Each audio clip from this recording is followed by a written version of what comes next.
ETV Bharat के इस खास कार्यक्रम में आप सबका स्वागत है। आज हम बात करेंगे शुभ्रांशु चौधरी जी से, जो पेशे से मीडियाकर्मी रहे हैं। देश और विदेश के कई मीडिया संस्थानों में इन्होंने लंबे समय तक अपनी सेवाएं दी हैं।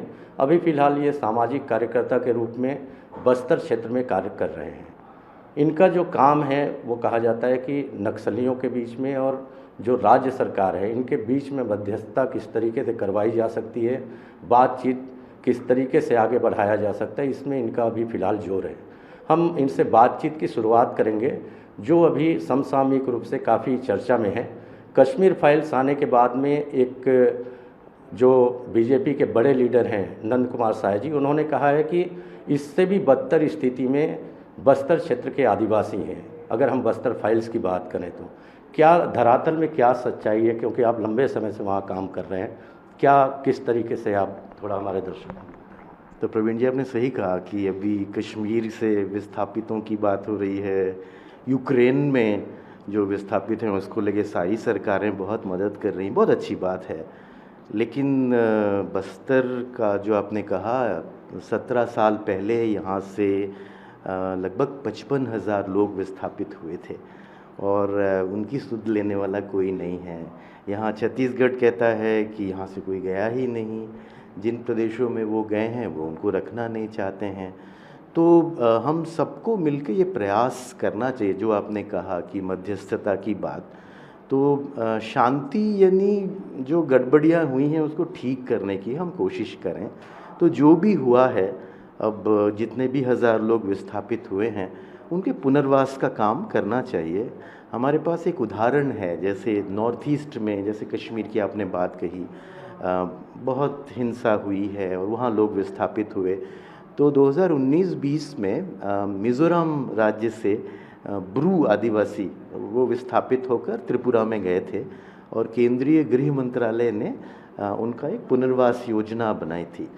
तो हम सबको मिलकर ये कोशिश करनी चाहिए कि यहाँ जो बस्तर से विस्थापित होकर अन्य प्रदेशों में गए या हमारे प्रदेश में भी बहुत विस्थापित हैं, उनका एक पुनर्वास हो, जिससे कि ये जो गाड़ी जो चल रही है गलत दिशा में 50 सालों से, वो एक रिवर्स गियर इसका शुरू हो और ये हिंसा खत्म होके बस्तर शांति की ओर लौटे। आपका प्रयास भी हो रहा है, काफ़ी लंबे अरसे से आप इस पर काम कर रहे हैं। आपको लगता है कि दोनों पक्ष की मैं बात करूंगा, चाहे नक्सलियों के पक्ष की चाहे सरकार के पक्ष की, गंभीरता दिखाई देती है? क्या अभी तक आपको लगता है कि गंभीर है दोनों पक्ष?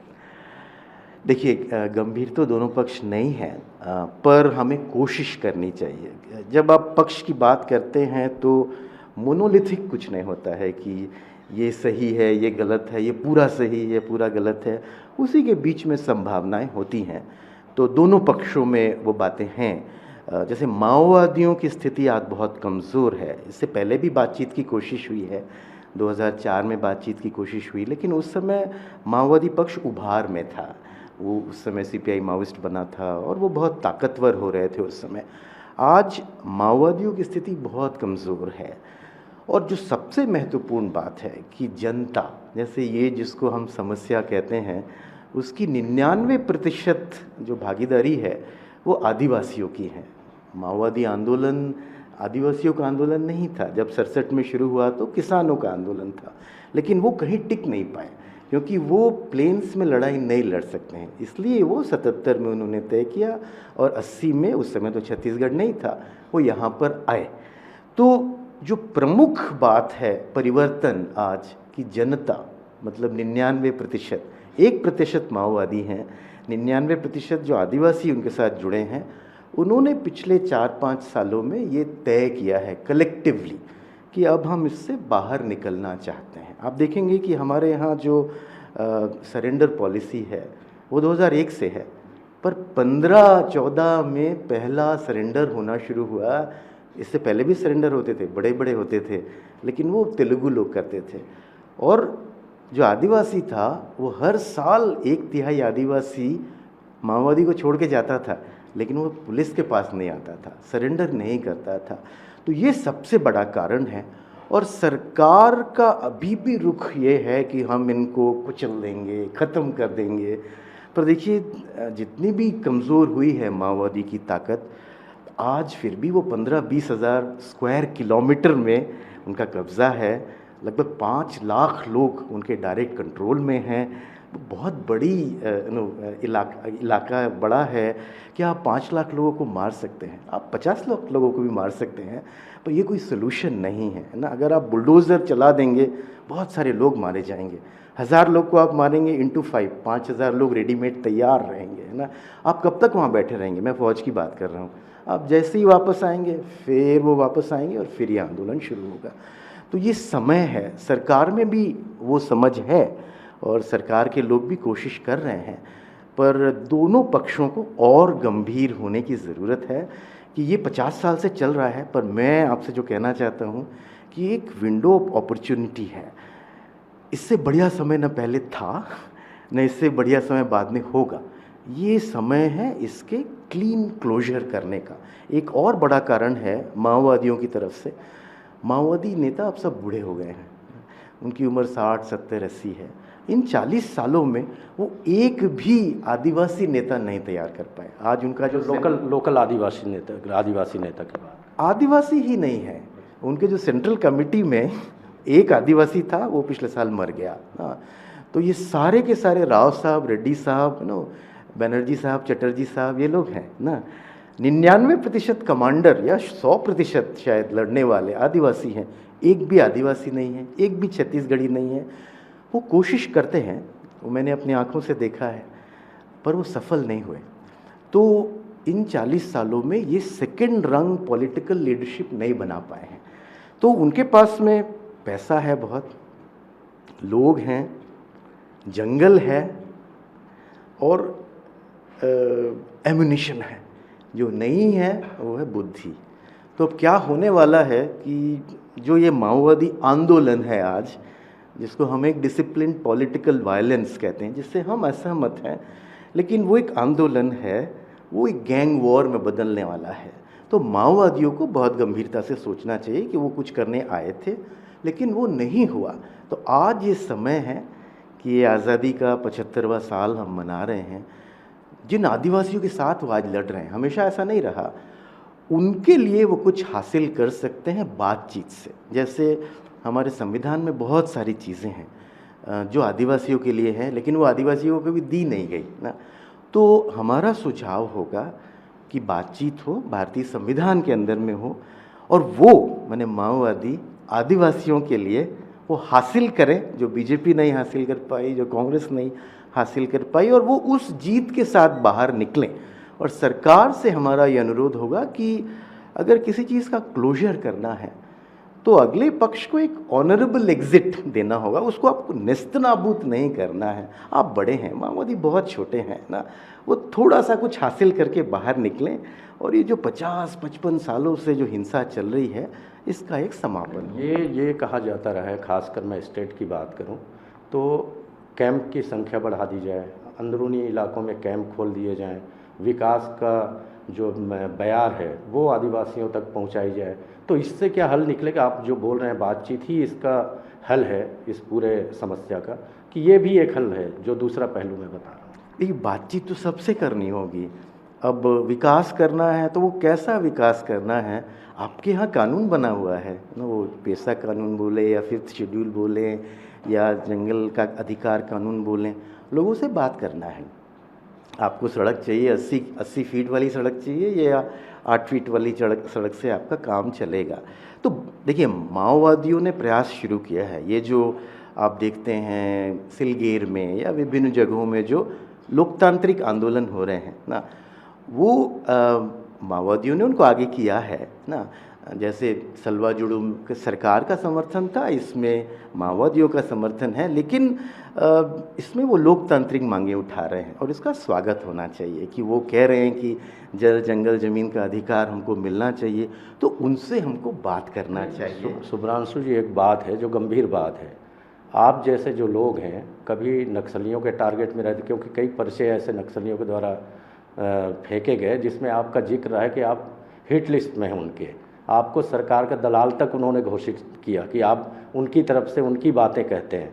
तो आपको नहीं लगता कि कहीं इस तरीके से जो बातें उठती हैं, आपको नहीं लगता कि आप जो कर रहे हैं उस पर भी सवाल उठाए जा रहे हैं, तो कुछ दर्द होता होगा? ये तो अच्छी बात है ना कि सरकार हमें नक्सली बोलती है, नक्सली हमें सरकारी बोलते हैं, तो हमको दोनों के बीच में रहने की ज़रूरत है।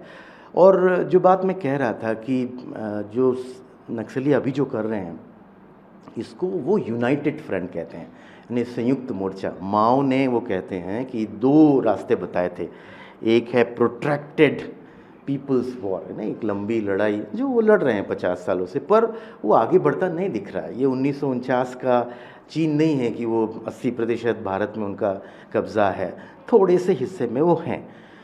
और दूसरा जो माओ ने बताया था कि जब वो संभव नहीं है तो आपके जैसे सोचने वाले लोगों से आप यूनाइटेड फ्रंट यानी संयुक्त मोर्चा बनाएं और माओवाद, कम्युनिज्म इसकी बात ना करें, रिवोल्यूशन वो तो कोई आपसे बात नहीं करेगा, बट सेकंड बेस्ट क्या हो सकता है। तो सेकंड बेस्ट यहाँ पर ये दिखता है कि आदिवासियों को जो प्रो आदिवासी लॉज हैं जो आज तक लागू नहीं हुए भारतीय संविधान के, उस पर बातचीत हो और उनको ही उसको लागू करने का जिम्मा दिया जाए कि चलो ऐसा नेपाल में हुआ और जगहों में हुआ कि फॉरेस्ट राइट्स एक्ट को आप ही लागू करो, है ना, हम रिव्यू करेंगे 1 साल बाद, 1 महीने बाद और देखेंगे गाड़ी कहाँ तक जाती है और आपको ये सेहरा मिलेगा कि कानून आपने नहीं बनाया लेकिन आपने लागू करवाया। तो माओवादी बाहर निकल के कह सकें कि जो कांग्रेस नहीं कर पाया 70 साल में, 75 साल में, वो हमने करके दिखाया। तो इस तरह से थोड़ा सा क्रिएटिवली यहाँ पर काम करने की ज़रूरत है। ये समस्या अब समाधान चाहती है और इसका एक समाधान जो सरकार के थोड़े से लोग सोचते हैं कि हम वो LTT की तरह उनको ख़त्म कर देंगे ना। 1492 में जब अमेरिका में कुछ लोग गए थे तो उन्होंने आदिवासियों को ख़त्म कर दिया, तो 1992 में भी क्या वही करने की ज़रूरत है, या 2022 में भी क्या वही करने की ज़रूरत है? एज ए ह्यूमन रेस 500 सालों में हम लोग क्या कुछ भी नहीं। आप वहाँ जाते होंगे, आप तो उनके काफ़ी करीब रहते हैं, आपने शांति मार्च भी बीच में निकाला था और कोशिश आपकी तरफ से जारी। आपको लगता है कि जो बेसिक छत्तीसगढ़िया आदिवासी है, जो बस्तरिया है, वो क्या चाहता है? क्योंकि हम तो हमेशा बात करते हैं एक तरफ नक्सलियों की, उनके दबाव में आदिवासियों की, सरकार की या सरकार के दबाव में आदिवासियों की, एक अगर तटस्थ होकर उनसे आप बात करते होंगे, वो चाहते क्या हैं आखिर? वो सम्मान चाहते हैं। जैसे मैंने कहा कि कोई भी आदिवासी अभी लीडरशिप में नहीं पहुंचा, तो एक बार माओवादियों से मैंने पूछा कि आपका सबसे ऊपर का आदिवासी कौन है, तो उन्होंने एक से परिचय कराया, उसका नाम है वेंकटेश। ऑफ कोर्स उसका नाम वेंकटेश नहीं है, वेंकटेश नाम है मतलब आदिवासी है, हिडमा नाम है तो मतलब वो तेलुगु है, ऐसा उल्टा वो करते हैं। तो हिडमा जो उनका मेन कमांडर है वो तो खैर आदिवासी है, उसी के गांव का वो है वेंकटेश। और मैंने करीब हफ्ते उसके साथ बिताए और यही सवाल जो आपने मुझसे पूछा मैंने उससे पूछा, तो उसका यही कहना था कि हम जंगल के लोग हैं, हम जंगल का अधिकार चाहते हैं, हमारी भाषा संस्कृति का सम्मान चाहते हैं, हम अपनी तरह जीना चाहते हैं, है ना, हमारा आत्मसम्मान जिसमें रहे। तो वो कोई चांद सितारे कुछ भी नहीं चाह रहे हैं, भारतीय संविधान में जो लिखा हुआ है वही वो चाहते हैं। बाहर से कुछ लोग आए जिनको हम माओवादी कहते हैं, वो दुनिया में बराबरी लाना चाहते हैं, उनका उद्देश्य अलग है। तो 1% का उद्देश्य अलग है, 99% का उद्देश्य अलग है, ये दोनों मिले थे। पर हमको अब दोनों को टैकल करना है। तो अगर आप 99% जो चाहता है वो भारतीय संविधान में लिखा हुआ है, उसको आप अगर लागू करते हैं, उसको लागू करने की बातचीत करते हैं, और माओवादियों को भी ये समझना चाहिए कि जो उनका उद्देश्य है वो आज संभव नहीं है। कम्युनिज्म, माओइज्म, रिवोल्यूशन कुछ भी यहाँ संभव नहीं है। तो जो 99% की जो मांग है उस पर बात की जाए कि कैसा विकास हो, बातचीत सबसे हो, सिर्फ माओवादी लीडर से ही नहीं हो, सिर्फ राव साहब, रेड्डी साहब से नहीं हो। जो हिडमा है, जो वेंकटेश हैं, जो आदिवासी लीडरशिप है, 50% लड़कियां हैं वहाँ पर, वो क्यों जुड़ी हैं? तो वो किसी और की परेशानी के साथ नहीं जुड़ी हैं। लड़कियां आदिवासी समाज की जो पेट्रियार्की है, वहाँ पे जो महिलाओं को आगे नहीं आने दिया जाता है, वो तमाम जो समस्या हैं उनके कारण जुड़ी हैं। तो इन पर चर्चा होने का समय, उम्मीद की जानी चाहिए कि जल्दी ऐसा कुछ रास्ता निकलेगा। जैसा आप बता रहे हैं, अभी सबसे अच्छा समय है इसके समापन के लिए, इसको समाधान करने के लिए, तो आपको लगता है कि उम्मीद की जानी चाहिए कि जल्दी कोई ऐसा रास्ता निकले? हम तो चाहते ये हैं, पर अगर ये नहीं निकला तो आज जो ये डिसिप्लिन पॉलिटिकल वायलेंस है वो एक गैंग वॉर की तरफ बढ़ रहा है। तो बस्तर एक चौराहे पर है। अगर हमने होशियारी के साथ 2 4 5 साल काम किया तो नेपाल बन सकता है। नेपाल कोई स्वर्ग नहीं बन गया है, पर वहाँ पे बंदूकें नहीं बात कर रही हैं, लोग बात कर रहे हैं और समस्या धीरे धीरे हल हो रही हैं। अगर हमने ये नहीं किया, कुछ भी नहीं किया, ऐसा ही चल रहा है, चलने दिया, तो बस्तर अफ़गानिस्तान बनने जा रहा है, जहाँ पे एक भैया इधर गांजा का बिज़नेस करेंगे, दूसरी बहन जी उधर एबडक्शन का काम करेंगे, तीसरा यहाँ माइनिंग करेगा, इसको पैसा देंगे तो वो मारेगा। एक गंभीर अराजकता जिसको फिर समझाने में, सुलझाने में 20 30 साल लग जाते हैं। तो ये समय है इसके क्लीन क्लोजर का, और हमें आप जैसे कह रहे हैं आशा है कि दोनों पक्ष और सभी कोई इसमें लगेंगे और इसके समापन की तरफ काम करेंगे। धन्यवाद, बहुत बहुत धन्यवाद शुभ्रांशु जी। तो शुभ्रांशु चौधरी जी ने स्पष्ट कहा है कि अभी एक बहुत ही अच्छा समय है इसके क्लोज़र का, जो नक्सलवाद है उसको बैठ के आपस में बातचीत करके इसका समाधान निकालने का। अन्यथा इन्होंने आशंका भी एक दर्ज करवाई है कि अगर ये लगातार चलते रहा तो इनके बीच में ही आपस में जो लड़ाइयाँ होंगी, गैंगवार होगा, उससे अफ़गानिस्तान जैसी स्थिति भी बस्तर क्षेत्र में निर्मित हो सकती है। तो निश्चित तौर पर अभी प्रयास किया जाना चाहिए, दोनों पक्षों को आपस में बैठकर मध्यस्थता के माध्यम से बातचीत के रास्ते पर इस समस्या का समाधान करना चाहिए। कैमरामैन मिथिलेश साहू के साथ प्रवीण सिंह, ईटीवी भारत, रायपुर।